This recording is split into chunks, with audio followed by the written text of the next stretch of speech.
Good morning, students. Today we begin with chapter 9, that is carbon compounds. Let us quickly revise the various facts about carbon that we are already aware of. Carbon has atomic number 6, mass number is 12, and it has got a symbol C, capital C. Carbon belongs to group number 14 in the periodic table. The period number is 2.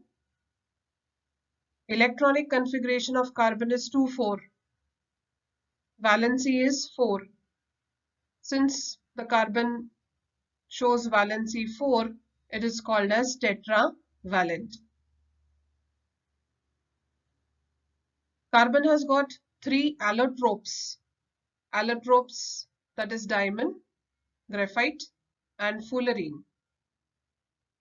Allotropy is a property of a substance on account of which it can exist in various physical forms, but the same chemical form. And this property is called as allotropy. And carbon has got 3 allotropes, that is diamond, graphite, and fullerene. All these 3 are crystalline in nature. For example, diamond has a structure which is called as regular tetrahedron. The carbon atoms are arranged so as to form a regular tetrahedron structure.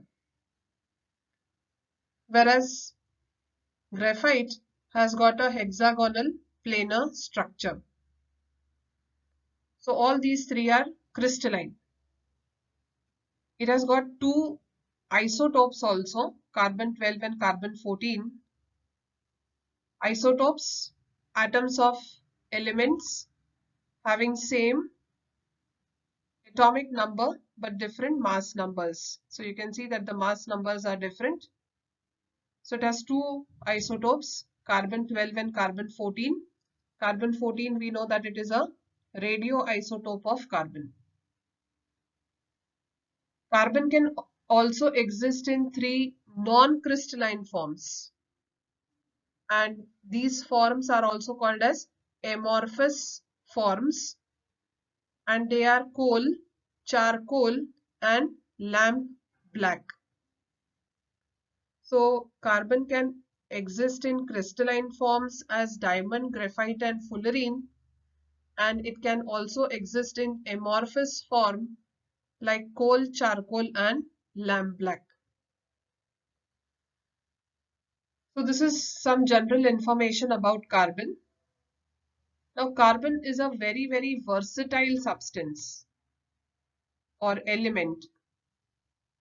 It is found in number of items that we make use of in our everyday life. Let us read this information here. Till now the number of known carbon compounds is about 10 million.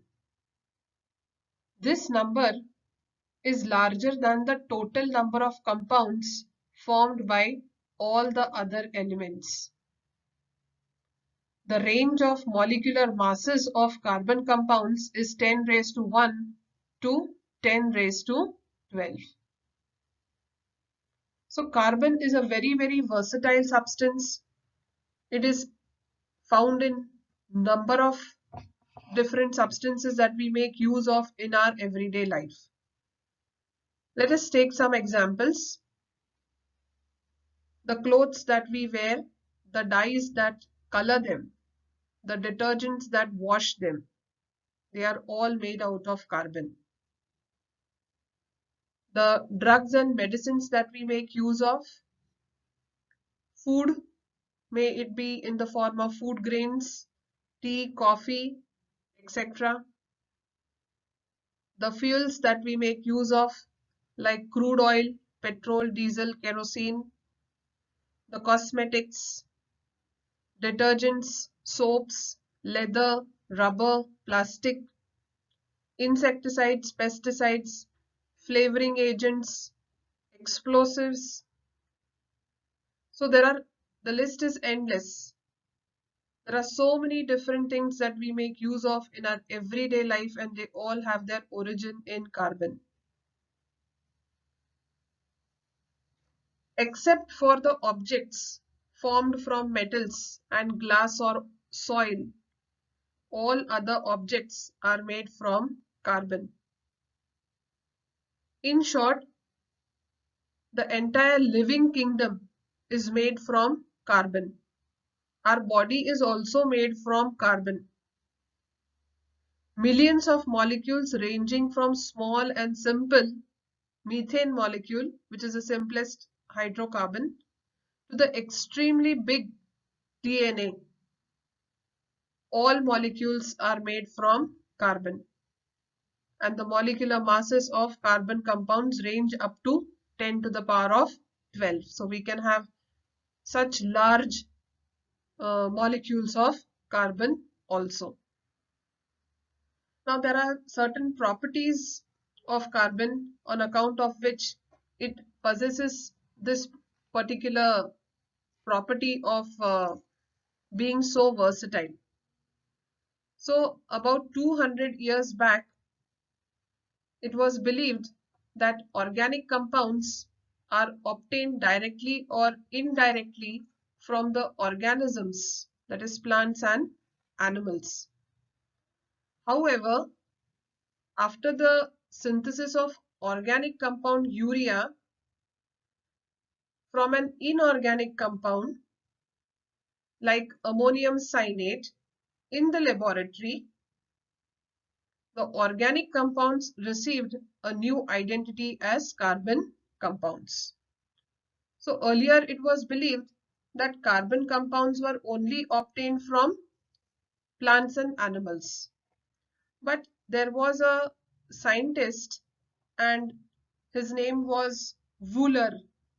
He was a German chemist, and he was the one who synthesized a compound by the name urea, which is very commonly used in the agricultural field as a fertilizer, from an inorganic substance, that is ammonium cyanate. So this is an inorganic substance, but he prepared an organic substance like urea from it. Since then, several organic compounds were prepared from different inorganic materials. And all these compounds were found to contain carbon as the main element in them. All the compounds having carbon as a constituent element are called as organic compounds. So what are organic compounds? Organic compounds are those compounds which contain carbon as their constituent or main element. The main element in any organic compound will be carbon. Most essential element in all organic compounds is carbon. Other elements are hydrogen, oxygen. Even some of them may contain nitrogen, sulfur, and halogens. Halogens, I hope you remember, that is fluorine, chlorine, bromine, and iodine. So all organic compounds must contain carbon in them, and apart from them, apart from carbon, they may even contain hydrogen, oxygen. Some may contain nitrogen, sulfur, and halogens also. The compounds carbon dioxide, carbon monoxide, carbide salts, carbonate salts, and bicarbonate salts are exception. They are inorganic compounds of carbon. So you have to remember a few examples, and these are the inorganic compounds of carbon.